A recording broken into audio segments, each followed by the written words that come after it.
Hola, què tal? Benvinguts a La Tertúlia, com sempre, el programa on la política, l'esport, el temps, en definitiva, temes que puguin interessar a la nostra audiència són aquí presents en aquest programa del debat de la setmana. Serà ara i aquí, a Canal Taronja Osona.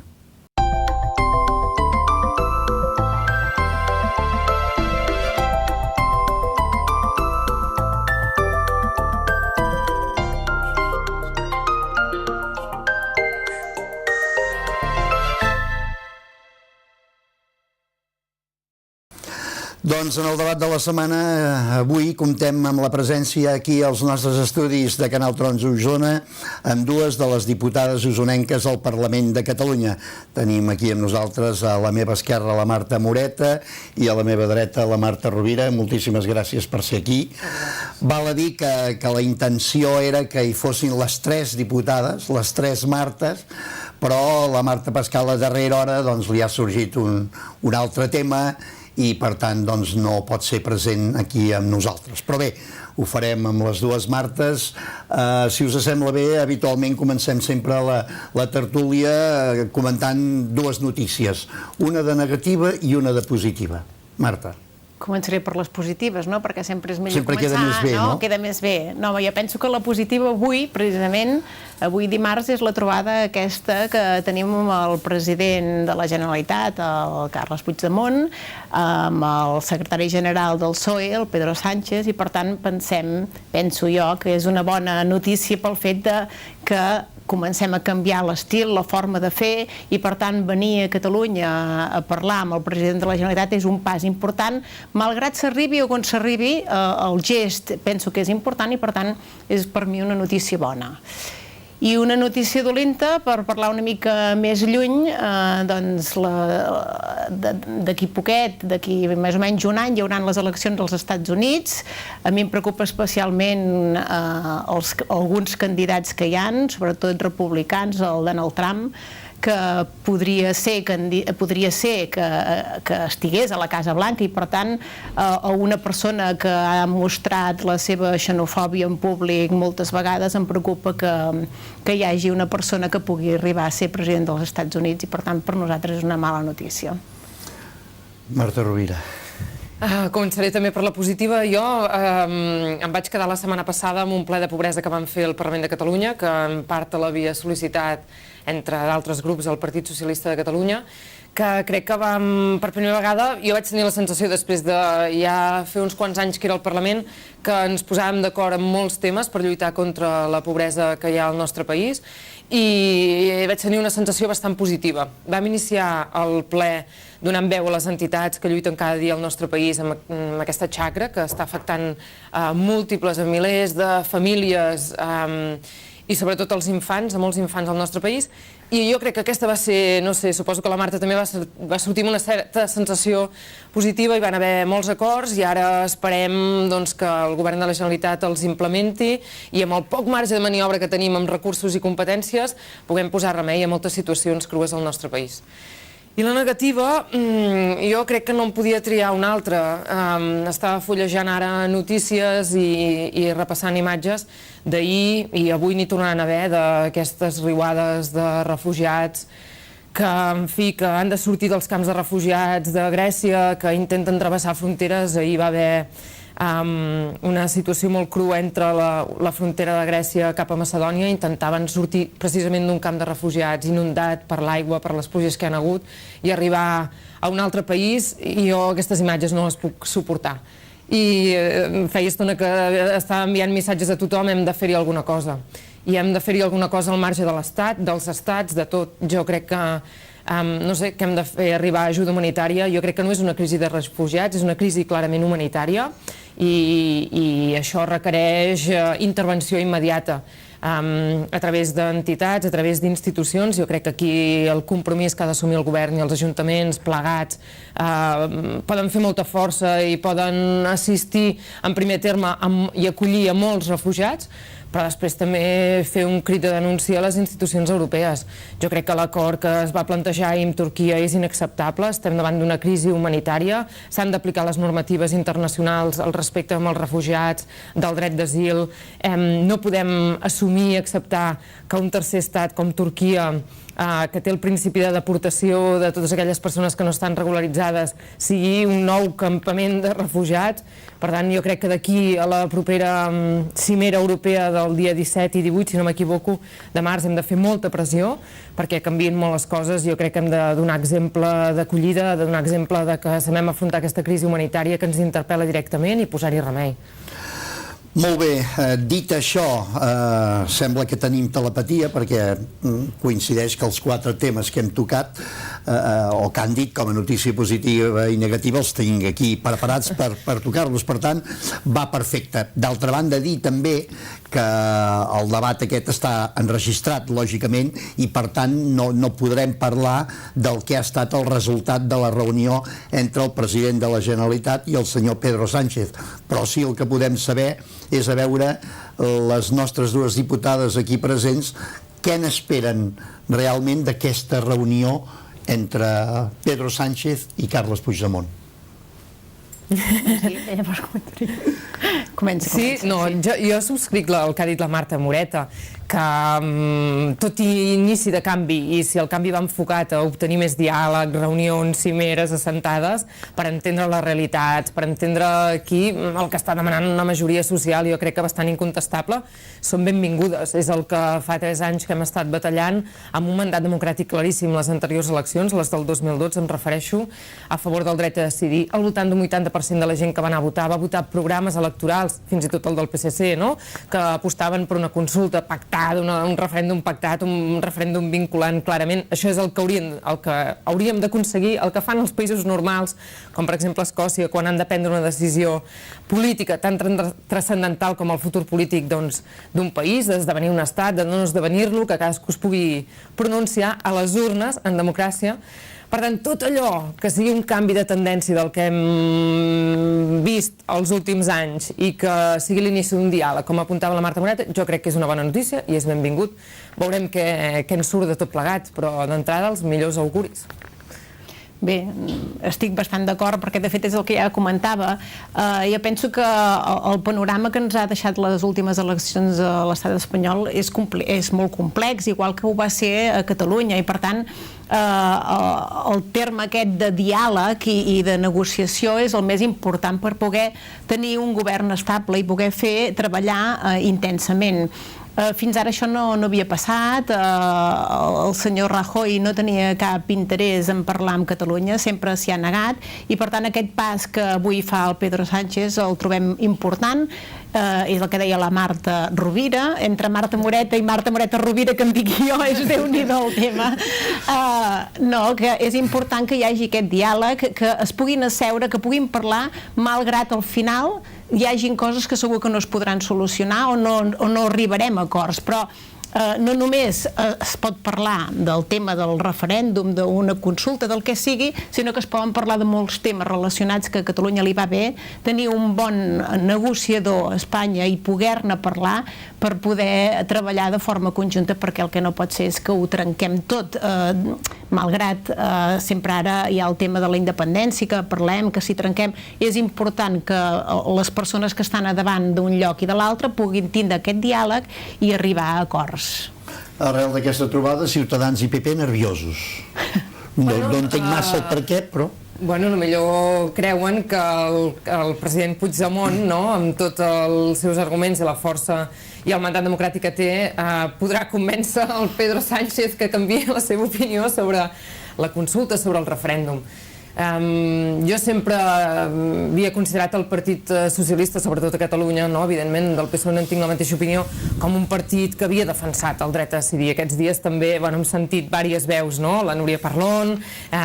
Jo crec que hi ha molta gent susceptible al programa electoral que el PSC va portar el 2012, en què defensava evidentment el dret a decidir, una consulta pactada. En algun moment van perdre la possibilitat de continuar defensant conjuntament el dret a decidir, continuar defensant que la millor manera de resoldre aquesta crisi, perquè en el fons és una crisi política amb l'Estat, és mitjançant les urnes. Jo crec que això el Partit Socialista ho pot assumir. Estic convençuda que el Partit Socialista de Catalunya ho ha explicat 1000 vegades al Partit Socialista Obrer Espanyol, no? I avui jo crec que el president Puigdemont reforçarà aquesta via de fer-li entendre al Pedro Sánchez que ningú vol trencar res, que ningú vol crispar res, que aquí hi ha una majoria de gent, i si parlem del dret a decidir, amplíssima i absolutament transversal, que el que està demanant és votar. I això jo crec que el Pedro Sánchez ho ha d'entendre, té motius per entendre-ho. Si ho assumirà, ja no ho sé, això ens ho hauria de dir la Marta Moreta. Sí, bueno, jo crec que és el Pedro Sánchez, en tot cas. Jo crec que és el mínim que qualsevol demòcrata hauria d'assumir, posar les urnes per resoldre crisis polítiques, i al final el que tenim a Catalunya envers l'Estat és una crisi política que és de fàcil resolució, posant unes urnes i permetent a la gent que pugui decidir, no? Bé, nosaltres des del PSC hem insistit molt en que el Pedro Sánchez entengués què està passant a Catalunya. Aquest és el primer pas. Ho entenen? Ho entenen. El Pedro Sánchez, jo puc dir aquí que ho entén, perquè jo hi he parlat amb ell i jo crec que ho entén perfectament, i que estem en un moment molt complex i que s'han de fer de vegades molts equilibris en la política. No de vegades és tan fàcil de dir sí, va, acceptem això, sinó que s'han de fer molts equilibris. I és cert que les opinions dins un partit són molt diverses i nosaltres tenim ben clara la posició del PSC i el PSOE també la té ben clara, però aquí també podríem trobar altres partits, Esquerra, Convergència, que segurament també hi ha divergències en opinions, i per tant aquí doncs tenim aquest problema, o aquest, per no dir-ne problema, perquè a mi em sembla que no és un problema, sinó aquesta negociació de veure com podem arreglar tot el tema de relacions amb Catalunya, amb Espanya, i quina és la forma per portar-ho a terme. Nosaltres sempre hem dit que la forma en portar-ho a terme és fer la reforma de la Constitució i després, a partir d'aquí, doncs, arribar a acords. El Pedro Sánchez ho entén que aquí ara hi ha un rebombori social i que s'hi ha de fer alguna cosa, i per tant no crec que avui amb el senyor Puigdemont arribin a un acord, però sí que és important que comencin a posar el primer granet i poder-ne parlar de forma normalitzada i sense crispació. Penso que això és el més important. Podríem dir que els barons, aquests que anomenen els barons, són els que realment potser no ho veuen tan clar tot plegat. Jo penso que dintre dels mitjans de comunicació s'ha anat donant molta pàbula al tema dels barons, i que si els barons manen... És evident que dins un partit gros com és el PSOE, hi ha divergències, i això està clar, no? Però jo penso que el PSOE ha sapigut renovar-se, posar una persona jove al capdavant que té les seves pròpies idees i que ha de fer entendre aquestes idees a tothom mica en mica, i això no es canvia d'un moment a l'altre. I per tant, els barons tenen la importància que tenen perquè en un partit hi han donat, hi han posat els seus grans, hi han treballat i estan treballant, com la Susana a Andalusia, però tots sabem que les coses poden anar millorant i de vegades voldríem que anés més de pressa això, i de vegades no passa, no?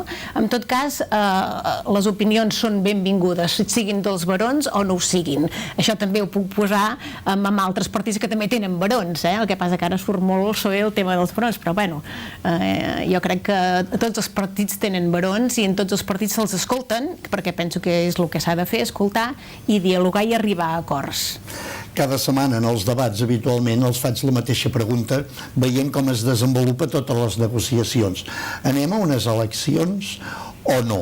Hi ha opinions per tots els gustos, no sé, vosaltres com ho veieu? Bueno, el panorama sembla bastant difícil de desencallar si el jutgem a través de les declaracions públiques, dels preacords o dels acords que estan vigents o no, ja no ho sé, perquè hi ha a sobre la taula. Jo crec que la causa catalana torna a estar damunt la taula i en part el que fa és intervenir bastant també, no? És un factor més en tots aquests acords i en tots aquests pactes. Veurem avui si pot haver un canvi de posicionament del PSOE. El que passa que sembla pràcticament impossible també respecte a Catalunya que hi hagi un canvi de posicionament, perquè sentint les declaracions públiques deixa poc marge de confiar, no? Que el Pedro Sánchez tingui marge de maniobra per assumir que a Catalunya fa falta fer un referèndum.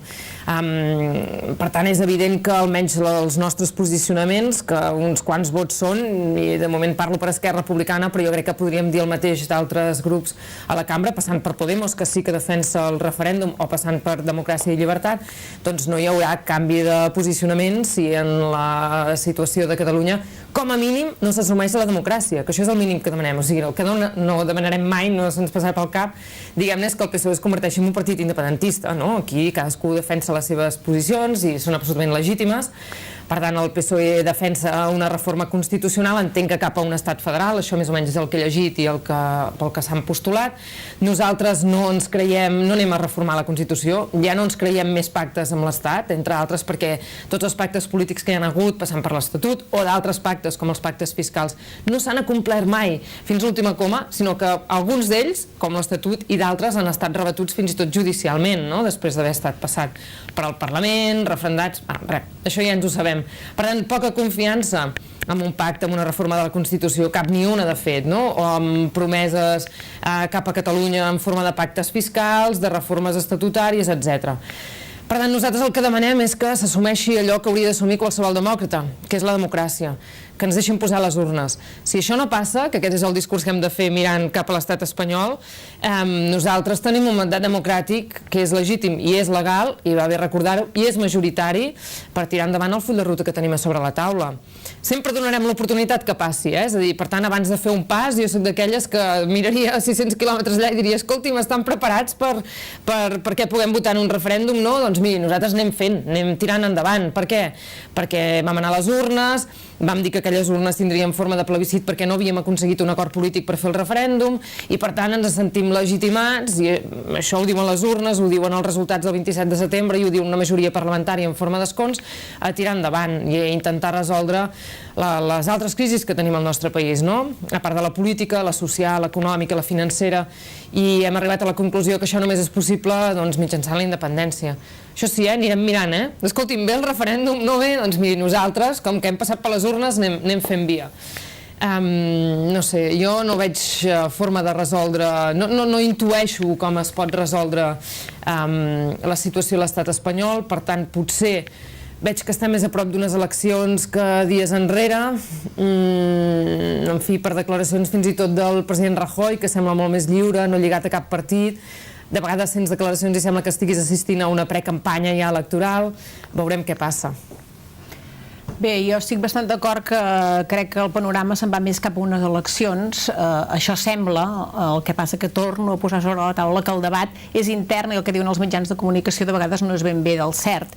Fa 4 dies al Parlament de Catalunya passava exactament el mateix. Tots estàvem ja amb els cartells de campanya, tots pensàvem que hi hauria eleccions i va ser a l'últim moment, ens hem esperat 3 mesos, i ara tenim molta pressa, en portem dos. Per tant, encara hi ha marge. Encara hi ha marge, i per tant el marge gairebé com a Catalunya, no? Vull dir, podríem posar... Tant i tant, no el temps hi és, Jo penso que les semblances en aquest... Doncs mira, són bastant iguales, no? I per tant, jo penso que el que hem d'apurar és fins l'últim moment, per mirar d'arribar a acords, perquè els resultats, doncs, com que són molt amplis i molt diversos, permet fer un pacte molt ampli i molt divers, també en Podemos. No sé quin paper jugarà al final Podemos en aquesta negociació. Està clar que també depèn d'ells i per tant ja es veurà si es va a eleccions. Jo crec que al final s'anirà a eleccions, és complicat, és molt complicat, potser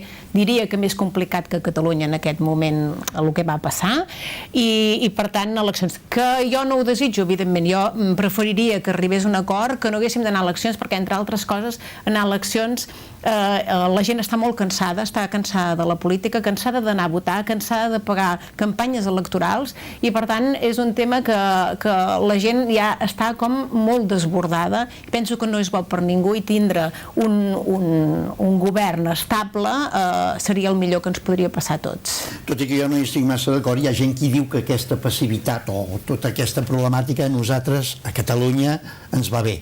Anem caminant mica a mica. Jo no sé realment fins a quin punt ens va bé en relació al procés, diguem-ne, és un comentari que sents, no? Un govern en funcions, doncs vinga, va, ara aprofitem-ho. El que passa que potser no hi estic gaire d'acord, perquè al final això ha instaurat un automatisme que és impugnem-ho tot. Des del govern espanyol impugnem-ho tot. Qualsevol cosa que es mou a Catalunya en relació al procés, o de vegades no, perquè l'altre dia va anar la llei de l'esport, diguem-ne, el Constitucional, és ja, bueno, ja sembla que tinguin la via preparada per acabar impugnant-ho i portant-ho al Constitucional. Per tant, jo crec que ells han decidit tot el que es mou que pugui, jo què sé, ser llegit de cara cap allà, perquè el relat és molt aquest, com aquesta gent estan posant en funcionament ja el procés, la independència i les estructures d'estat, és impugnació directa i suspensió per part del Tribunal Constitucional. Dit això, no ens afavoreix tampoc que un govern en funcions enmig de tots aquests pactes per tenir govern definitiu, sense saber si realment hi haurà un possible acord o no, estem en una situació de precampanya i això jo crec que no ens afavoreix, perquè en la precampanya Catalunya sempre hi té a perdre. O sigui, Catalunya sempre, i els seus interessos i les decisions que anem prenent des d'aquí, sempre ha estat sobre la taula d'una campanya electoral espanyola. I no hi és en positiu, precisament, hi és en negatiu, no? A veure qui els frena més, a veure qui els fa callar, a veure qui els intervé, aquests catalans. Aquest és el relat que s'ha instaurat, que no ens va a favor. Per tant, un govern en funcions que té un automatisme d'impugnar-ho tot i suspendre-ho tot directament i una precampanya electoral espanyola a la que estem assistint, crec jo, en la que Catalunya té un joc i no sempre en surt beneficiada, no crec que sigui molt beneficiós al nostre país. Al marge d'això, nosaltres jo crec que ens devem a les urnes, ens devem a un mandat, ens devem a un acord polític i hem de continuar fent la feina. Estem desbordats però amb il·lusió, com diria aquell, i per tant és el que toca fer, anar caminant endavant.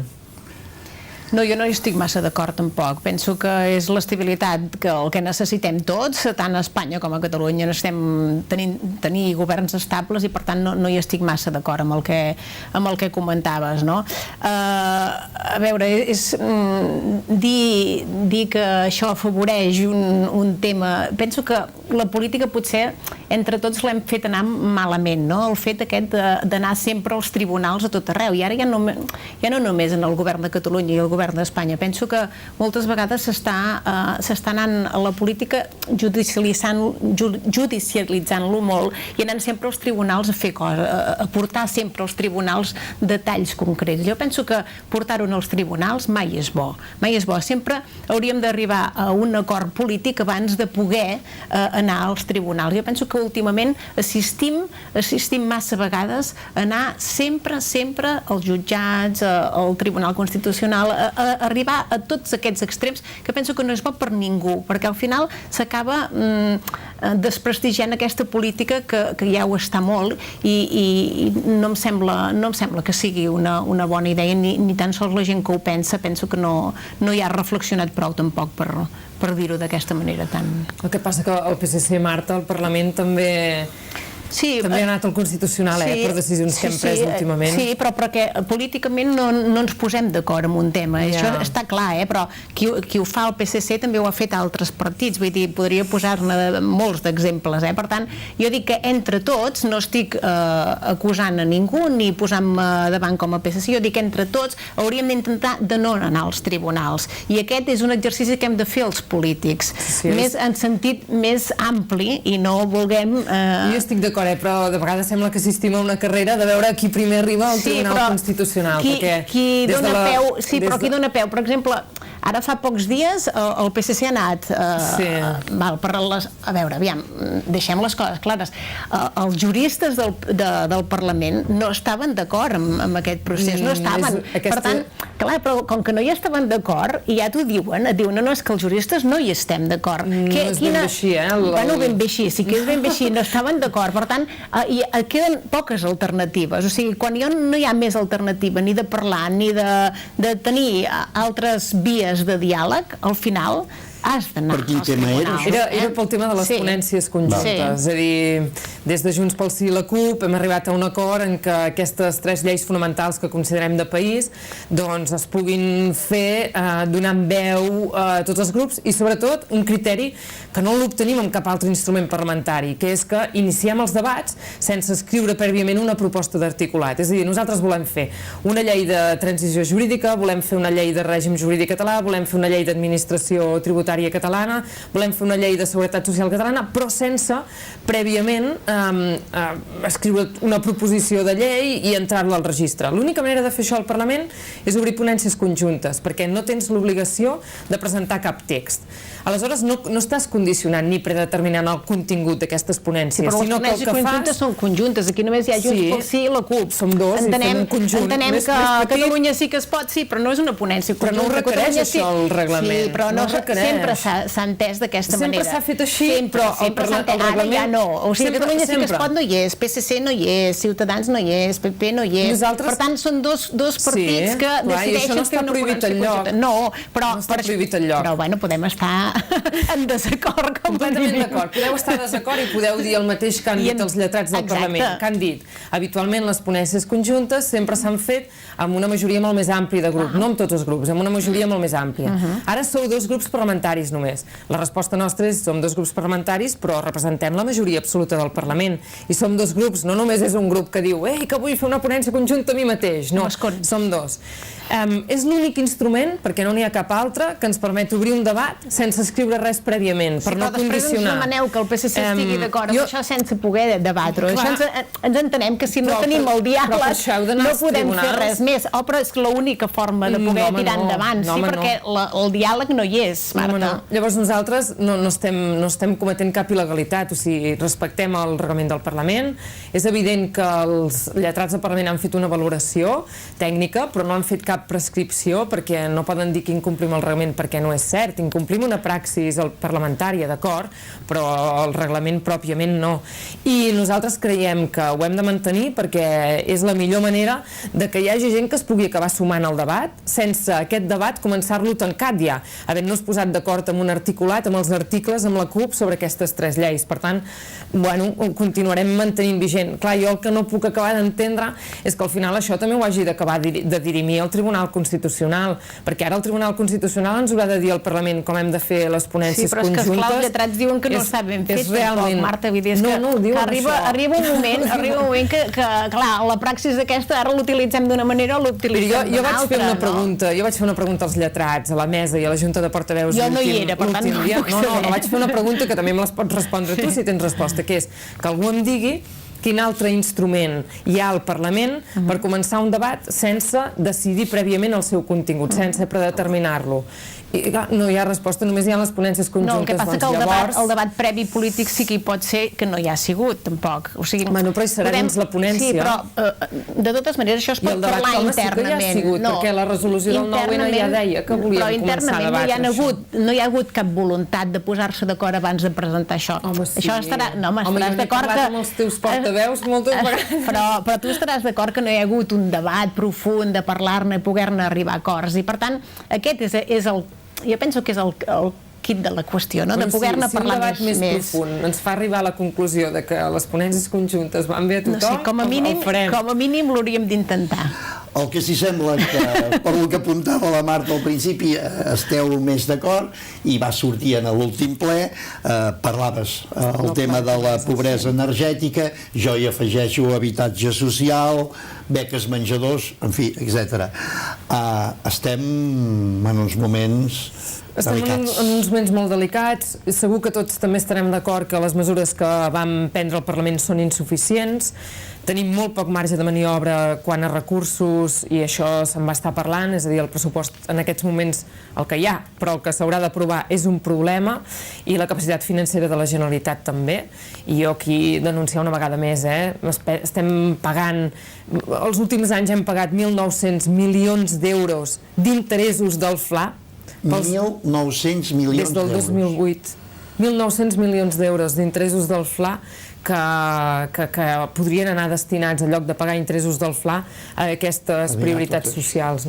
Per tant, hi ha moltes qüestions que al meu entendre són clarament injustes, tenim poc marge de maniobra també a nivell polític, és a dir, al final fas un decret de pobresa energètica, l'aproves al Parlament, el fan al govern, aprovem al Parlament, tots plegats, això, és impugnat i suspès al Tribunal Constitucional. Aleshores, quins instruments, quines capacitats, quines competències polítiques representes que tenim nosaltres per lluitar contra la pobresa? Per tant, continuen havent-hi moltes injustícies. Malgrat això, tot i que de forma insuficient, i això ho vull remarcar, jo crec que vam arribar a alguns acords entorn de beques menjador, llistes d'espera, habitatge, que són una eina per implementar i per començar a cobrir algunes d'aquestes necessitats. En aquest sentit, sempre va ser ben rebut el ple de pobresa que, insisteixo, va proposar el PSC juntament amb Catalunya Sí que es pot, i va haver aquell espai que no teníem govern, que nosaltres vam considerar que era millor tenir un nou govern per fer el debat, i en fi, va ser la setmana passada. Jo crec que hi ha mesures per començar, són insuficients i evidentment haurem de mirar a veure com les incrementem a partir d'ara, no? També. No, jo coincideixo bàsicament en tots els aspectes que ha parlat la Marta.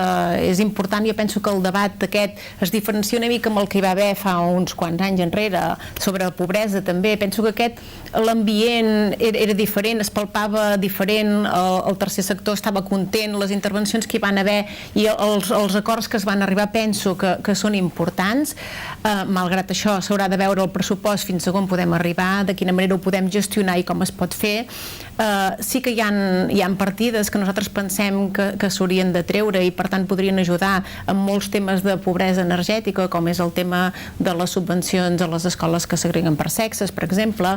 Hi haurien temes, no sé, per exemple la Corporació Catalana de Mitjans Audiovisuals, doncs la quantitat de diners que se'ls donen també es podria reduir per pal·liar molts temes de pobresa energètica que es podrien aportar i fer i intentar millorar aquesta situació que els ciutadans en aquest moment estan patint. Pensem que el ple que es va demanar fa uns mesos i que comentava la Marta, que dèiem que no hi havia un govern encara prou estable per poder-ho tirar endavant, tots aquests mesos aquesta gent ha continuat tenint problemes de pobresa, gent que no ha pogut pagar la llum i no ha tingut calefacció en els mesos més peluts de l'hivern, que ha tingut fred, que no ha pogut menjar, que ha tingut dificultats en què els seus fills com a mínim tinguin un àpat al dia. És una bona notícia que tots els nens tinguin les beques menjador perquè tothom com a mínim tingui aquest plat al dia, perquè pensem que això sembla així estrany i que vivim aquí, que sembla que això no passa, doncs sí que passa. Hi ha nens que només mengen un cop al dia i mengen a l'escola i per tant és molt important que tots aquests temes els tinguem molt presents, molt presents. També es va aprovar, malgrat va ser una equivocació de Junts pel Sí, el tema de les escoles bressol. Jo penso que havíem d'haver apostat tots per al finançament de les escoles bressol una altra vegada, que es va aprovar, que veurem com s'acaba, que m'agradaria veure com s'acabarà aquest tema. Penso que és important que tothom tingui les mateixes oportunitats d'anar a l'escola bressol, no només aquells que poden anar a l'escola bressol, els nens s'han de sociabilitzar a l'escola i per tant és molt important que comencin des de que són petits i que tothom tingui les mateixes oportunitats. Penso que és un bon acord, molts bons acords que es van prendre en el ple de pobresa i per tant n'estem contents al PSC, però jo crec que n'estem contents el conjunt de les forces polítiques del Parlament. Completament d'acord, el de les escoles bressol, no sé que en aquest ple va ser l'anterior i si va ser un error de la portaveu de Junts pel Sí, que jo mateixa no era per dir l'error, a l'hora d'indicar el vot, completament d'acord amb el contingut, tant de bo poguéssim subvencionar més per alumne d'escola bressol, però és que pressupostàriament resulta impossible. Ja fa anys que una part, diguéssim, era finançat amb ajudes de les diputacions i, bueno, al final cal fer imaginació financera també per intentar trobar la fórmula, no? Per tant, jo crec que en el contingut estem d'acord amb moltíssimes coses, en els recursos, insisteixo, i en la capacitat i les competències que tenim, moltes vegades ens quedem clarament limitats, ens quedem a mig camí, i jo crec que aquest és un tema a resoldre. A mi també m'agradaria sentir, per exemple, ple suport de tots els grups parlamentaris a la cambra per lluitar, això deia, em sembla que no m'he equivocat amb la xifra, però amb els interessos del FLA. Jo crec que aquest tema l'hem de denunciar. Hem de denunciar com se'ns apliquen a nosaltres els objectius de dèficit absolutament desproporcionats, marcats per Europa, és veritat, i aquí podem també tenir una veu crítica, però alhora el repartiment que en fa l'estat espanyol en relació a les comunitats autònomes és absolutament desproporcionat. I a nosaltres ens pertoca també un sostre de dèficit molt més elevat del que realment hauríem de tenir. M'agradaria que fóssim tots també a denunciar el dèficit fiscal, i aquest ja és típic, sembla que l'assumim. En èpoques de bonança no passava res i continuàvem nosaltres abonant el dèficit fiscal amb plena desigualtat i injustícia respecte a altres comunitats autònomes d'un 8 o un 9% del PIB, i ara que estem en plena crisi ja fa anys, això hi ha més gent que ho denuncia. Per què? Perquè, clar, en època de bonança era assumible i, escolta, políticament, mira, nosaltres, des d'Esquerra Republicana, jo me'n recordo que fa temps vaig trobar unes fotos d'uns concerts que es feien als anys 80 ja denunciant el dèficit fiscal, que en deien els concerts pels concerts, i me les van portar un dia i van dir, mira, nosaltres érem aquí ja denunciant aquest tema, al cap de 20 anys això sembla que és majoritari, és una postura majoritària, en època de crisi ja, jo crec que hauríem de treballar tots per acabar amb aquesta situació, no? Perquè el dèficit fiscal, el 8-9% del PIB cada any, malgrat la crisi o no, 16.000 milions d'euros, que al final es distribueixen, hem de ser molt solidaris, però fan que nosaltres no arribem aquí, ni en forma d'hospitals, ni d'escoles. I jo crec que aquí també al Parlament hauríem de trobar la postura majoritària per denunciar això. Està molt bé parlar de que volem augmentar les subvencions per plaça d'escola bressol, però si no tenim capacitat financera per fer-ho, aleshores ens trobem com ens trobem, no? La votació aquesta no es podrà complir. Vull dir, senzillament nosaltres votàvem en contra no perquè hi estiguéssim en contra, sinó perquè ens sembla que com a grup que dona suport al govern no podem fer votacions, malgrat estem d'acord en el contingut, que després no es podran assumir pressupostàriament, perquè això és donar falses expectatives també a la gent d'una cosa que no es podrà fer, no? Per això deia jo que en algunes partides potser les podríem reduir per donar cabuda a coses més importants que la població en aquest moment necessita. Sí, però has parlat de reduir el finançament de la Corporació Catalana de Mitjans Audiovisuals quan el dèficit que té la mateixa corporació és absolutament superior, perquè ara estem parlant d'una situació ja absolutament deficitària, que no podem eixugar ni tan sols amb l'aportació que hi fem. Sí, però si posem persones o mitjans de comunicació arriba un moment que són polítiques, és optar per una línia política o no. Podem fer-ho, el que passa que ja... estaràs d'acord que són línies polítiques, no?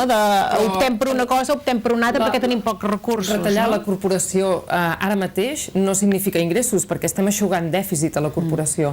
Per tant, per més que retallem, no obtindrem ingressos. Hi ha un dèficit descomunal. Les escoles d'èlit, podem anar mirant... Són 12 milions d'euros. Bueno, doncs 12 milions d'euros són petites coses que es poden anar fent. Ens podem plantejar revisar els concerts. Evidentment que el dèficit fiscal és cert, tot el que has explicat, i per això és una de les coses que s'ha de parlar a nivell estatal i a nivell europeu, evidentment, de com es gestiona i com es fa. Però dins de Catalunya, amb els recursos que tenim, també el podem prioritzar. Les formes de prioritzar és la forma de fer política.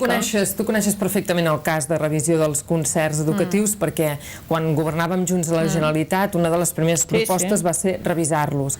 Jurídicament això ens ho van tombar els tribunals, perquè ens van dir que hi havia un contracte, un concert, un contracte programa d'aquests concerts i que per tant només es podien revisar si es complien els requisits al final. Ens tornem a trobar en la mateixa situació. Podem revisar la concertació, els concerts educatius en aquelles escoles que ens sembla que no compleixen la LEC, aquelles que segreguen per sexe. Nosaltres estem d'acord en fer-ho, però ens hem d'esperar que acabi els concerts educatius. I en aquest sentit, jo crec que demà tenim un debat sobre aquest tema, perquè hi ha una proposició de llei de Catalunya Sí que es pot al Parlament que ens diu de modificar la LEC per tal de fer que la LEC impedeixi els concerts educatius en escoles que segreguen per sexe. Nosaltres en això hi estem d'acord en el contingut, no estem d'acord en modificar la LEC. La LEC tots plegats tenim un pacte polític perquè no es modifiqui a cada legislatura. Cada legislatura no hauríem de modificar lleis que són troncals a nivell educatiu. Ara bé, si hi ha una proposta proposta al Parlament que diu que cal revisar els concerts educatius quan aquest jurídicament sigui possible, en aquelles escoles que segreguen per sexe, nosaltres això hi votem a favor, demà mateix, diguéssim. No, de fet, tampoc estem tan lluny. No. Ara volia dir jo, vull dir, és que, de fet, no podríem estar tan lluny, és que no hauríem d'estar tan lluny. Ara volia dir jo, és bàsic el que ens separa, bàsicament, és el tema de la independència en aquest moment, no? Que uns ho veiem d'una manera i els altres ho veuen d'una altra. Però, en tot cas, amb els temes socials hauríem de poder arribar a l'acord conjunt de totes les forces, ja no només d'Esquerra en aquest moment, perquè estic parlant amb Esquerra, no només de l'Esquerra, amb Convergència, amb el reste de partits polítics, sinó d'arribar al gran acord de que amb aquests temes no es pot jo crec que ho vam visualitzar l'altre dia al Parlament, no es va fer allò que se'n diu politiqueig o ús polític ni partidista dels temes de pobresa. Jo per això ho vaig viure molt diferent d'altres plens que hem viscut al Parlament, en què sí que hi havia més joc polític amb temes de necessitats socials. I crec que tots plegats ens va quedar un bon... No va haver populisme ni res de tot això. Des de fora és aquesta la sensació que es va tenir i és evident que tot l'arc parlamentari hauria de donar suport perquè realment hi havia una època, uns anys enrere, que qui patia era no sé qui, i ara resulta que tothom, qui més qui menys, té una persona a casa que pateix moltes d'aquestes coses. De fet, ahir hi havia la comissió del síndic de Greuges i l'informe anual del síndic de Greuges ho deixa molt clar, que bàsicament el 30% de les queixes són en l'àmbit social, en polítiques socials, però deixant de banda ja totes les polítiques d'habitatge que també les podríem considerar de temes socials, el dret a l'habitatge, tot això, i per tant si sumes el global estem parlant gairebé d'un 40% de problemes socials en aquest moment que la ciutadania t'està donant a conèixer mitjançant queixes de tot tipus, i per tant jo crec que a Catalunya tenim un problema en aquest sentit, i aquí és on hem de lluitar de forma conjunta tots plegats. I sort, m'imagino, dic jo, que la política local, en aquest cas des dels ajuntaments, Déu-n'hi-do la feina que es fa, que també, diguem, ajuda una mica tot plegat, no? Sí, ajuntaments, diputacions, jo crec que són en aquesta època de crisi són els primers que donen la cara, diguem-ne, perquè és a través dels seus serveis socials que es té coneixement de les dificultats de moltíssimes famílies, no? Intenten pal·liar-ho, de vegades no tenen recursos, també aquí hi ha una qüestió pendent, la Generalitat té bastants deutes amb molts ajuntaments, els quals també s'ha d'estudiar com fer-hi front en funció de les necessitats segurament de diferents territoris i de diferents poblacions. Però si els ajuntaments són els que s'han fet un fart de trobar solucions imaginatives, assistir a moltíssimes famílies, són aquella administració la més propera, la que tens al costat de casa, la primera que recorre moltíssima gent. No, els ajuntaments és la trinxera de tot això, és la trinxera. És la primera, no? És la que el ciutadà té més a mà.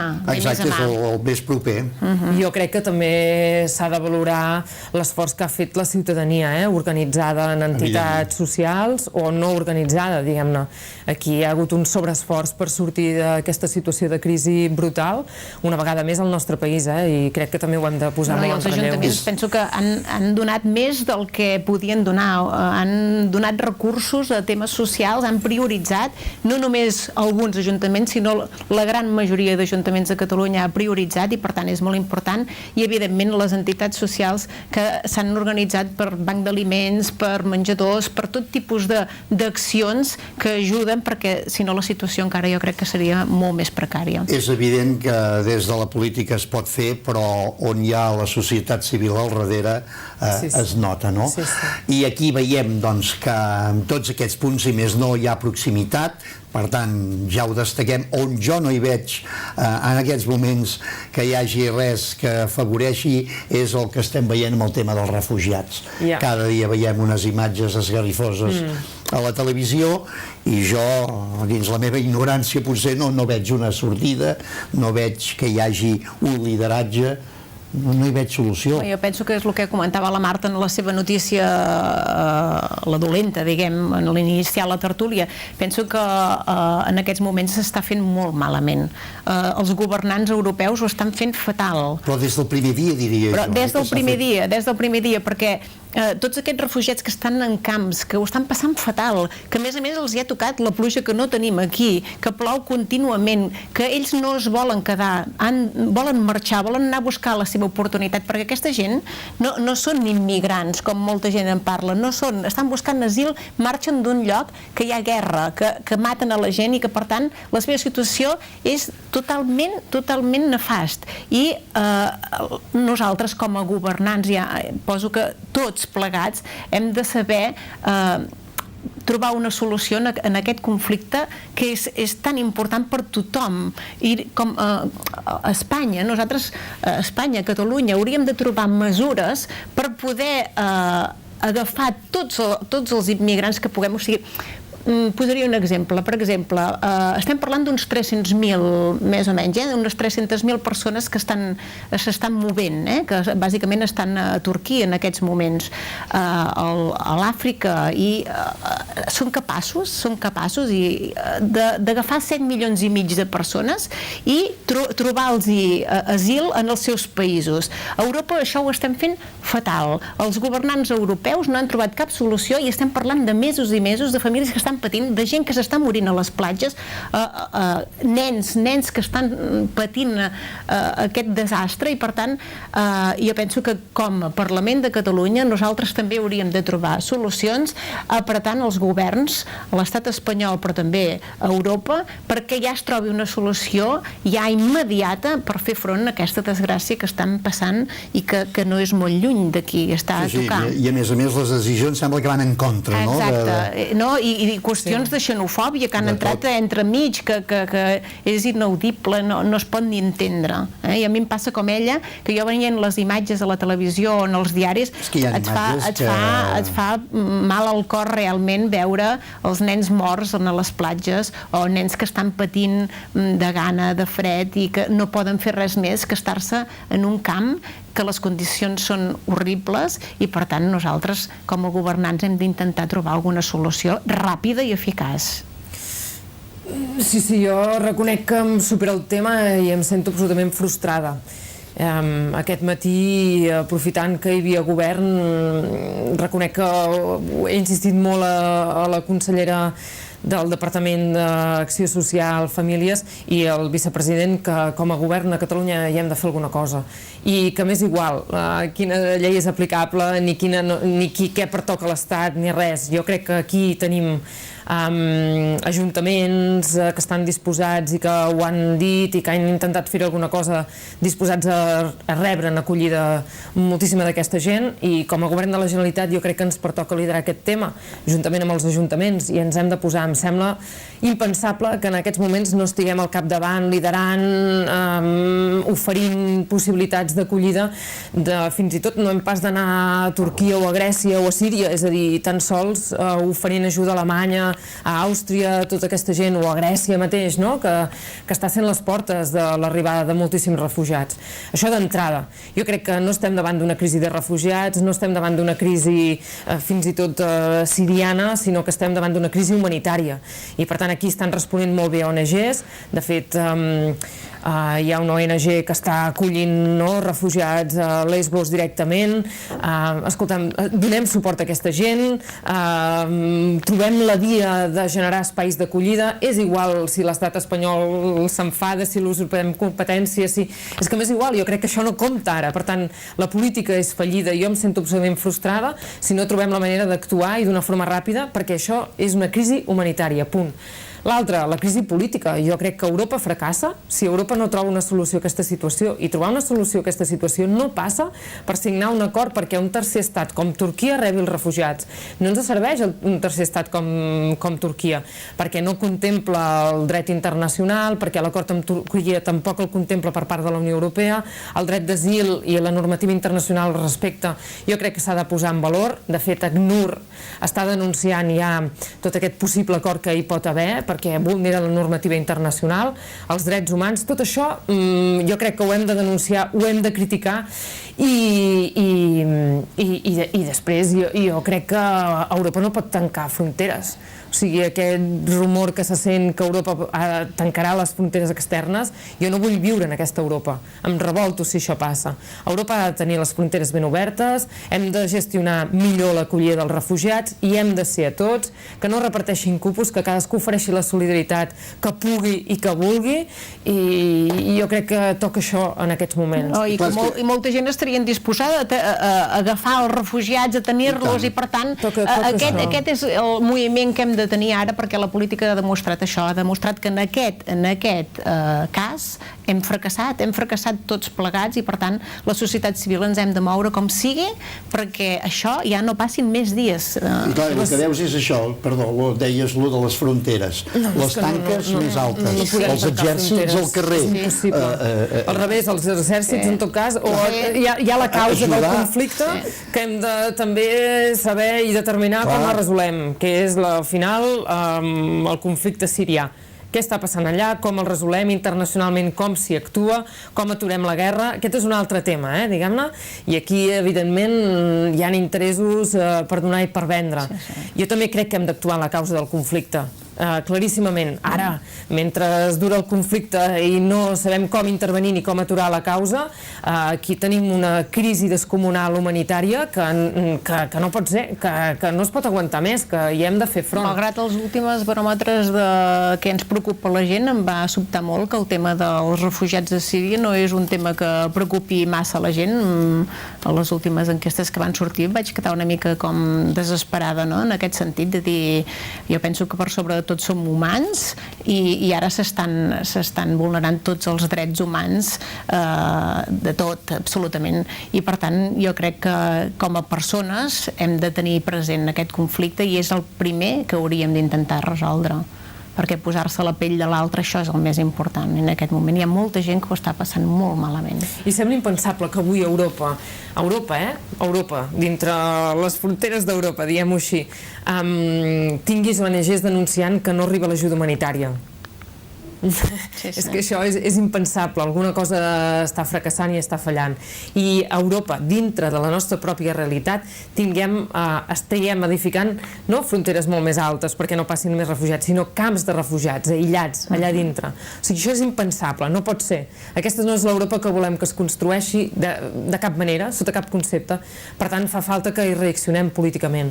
Jo ja no em refio de què faci o no faci el govern espanyol, jo és que crec que la responsabilitat passa per casa nostra. Per tant, hem de liderar una sortida. Jo crec que des de Catalunya s'ha de sentir la nostra veu, l'hem de fer sentir des de les institucions i des de la societat civil. Està clar.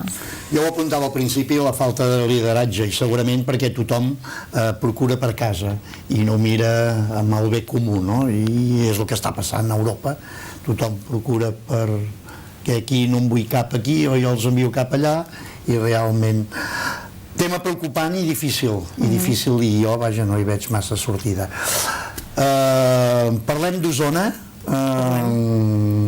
Tenir representació al Parlament d'Osona doncs és molt important. Com veieu la política actual en general a Osona, les mancances, els problemes que hi ha? Jo crec que ens posarem d'acord també amb unes grans mancances que hi ha, que jo sobretot, és a dir, ja patim els efectes de la crisi, jo crec que aquí també ens posarem d'acord.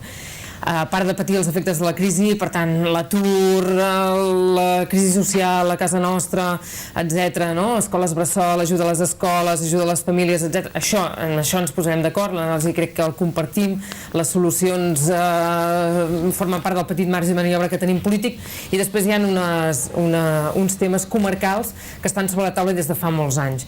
Jo el que més em clama és el tema infraestructures. O sigui, a mi em sembla impensable que avui també, que parlem d'Europa, que a Europa una ciutat com Vic, una comarca com Osona, diguem-ne, no?, que viu a poques hores del que és una gran capital europea com Barcelona, per anar a treballar a Barcelona i l'afluència és enorme, per anar a Barcelona, continuem trigant hora i mitja, hora i 3/4. La C-17 és una carretera absolutament obsoleta i del tren no te'n pots refiar, diguem-ne. Ja la idea romàntica del tren és, bueno, puja al tren i no saps quan arribaràs, no? Estacions tancades. Jo crec que aquest és el gran tema, un dels grans temes que tenim a la nostra comarca, tot el tema d'infraestructures, que tard o d'hora l'haurem de resoldre. Bueno, ell ha parlat molt en termes generals d'Osona, cada ciutat té les seves peculiaritats, és evident. Jo, potser, si em permeteu, parlaré una mica de Manlleu, que també soc regidora de Manlleu i, per tant, m'agradaria poder parlar de Manlleu perquè la situació de crisi a Manlleu, precisament, és preocupant. Jo penso que és molt preocupant. L'últim estudi que s'ha fet de creació ho deixa ben clar amb la Cambra de Comerç, quins són els problemes que té Osona, i Manlleu en aquest moment estem a la cua de tot, absolutament de tot, i per tant és preocupant que Manlleu estigui en aquesta situació. Penso que és un tema a pensar i debatre en profunditat, perquè no només una crisi social com la que explicava la Marta, que és generalitzada a tot Catalunya, amb tots els problemes aquests socials que hem comentat fins ara, sinó també en temes d'infraestructura. Manlleu té un problema greu perquè no té connexions prou bones per arribar als polígons industrials, en accés en el propi municipi, amb uns ponts que estan obsolets perquè hi passen molt de trànsit. Ja tenim la famosa discussió del pont de Can Moles. Però no voldria entrar només en coses concretes, sinó en termes generals de temes de Manlleu en concret, que sí que cal, amb connexions bé que arribin als polígons, perquè Manlleu el que li està passant és que les empreses estan marxant de Manlleu, perquè troben altres indrets que estan molt més ben comunicats, una C-17 molt ben comunicada, i en canvi a Manlleu no tenim aquestes infraestructures. Un tren que la via la tenim des del 1800 que no s'ha tocat, que és així, i llavors no tenim una estació d'autocars, uns autocars que han reduït els horaris precisament a Manlleu. Per tant, Manlleu, em sap greu dir-ho perquè jo estic en el govern de Manlleu i ho pateixo cada dia, penso que no anem bé. No és culpa del govern que hi ha en aquest moment i segurament tampoc de l'anterior, però és una marxa que s'ha anat ralentitzant a Manlleu i que està anant per sota de tot. Segurament que en algun cas 12 anys d'esquerra que hi han hagut ja ha fet el seu granet, és evidentment, però segurament és un problema més estructural en quant a comarca en general, i penso que Manlleu necessita, en aquests moments estar, que estigui en perill i tenir les infraestructures i els serveis que necessita perquè comenci a repuntar una mica, cosa que de Vic, per exemple, no hauríem de dir. Hi ha un altre repte important a la comarca, que jo crec que també ens hem de plantejar i hem de trobar l'equilibri amb tot el tema de... Bueno, el principal sector que tenim econòmic és l'agroalimentari, i aquí tenim alguns temes importants a tractar, tot el tema dels purins, el tancament de plantes, en fi, és un tema preocupant que jo crec que senzillament es tracta de trobar-hi... De fet, si vaig fer una pregunta... Mira, la tenia aquí a punt, el que passa que no tenim temps, però bueno, hi ha una pregunta feta sobre l'estat dels aqüífers a Osona. Això seria també motiu d'un altre debat. Estem ja fora de temps, cap de setmana Mercat del Ram, suposo que a treure el cap i un any més, no? I tant, i tant. Amb paraigües o sense, és igual. Bueno, és que ja ho diuen, no? Si no plou pel Mercat del Ram, encara que si plou, ja no és el mateix, no? Escolta'm, Marta Rovira, Marta Moreta, moltíssimes gràcies per acompanyar-nos, i a vostès també, doncs, moltes gràcies per la seva atenció, i serà fins la propera setmana que tornarem amb un nou debat.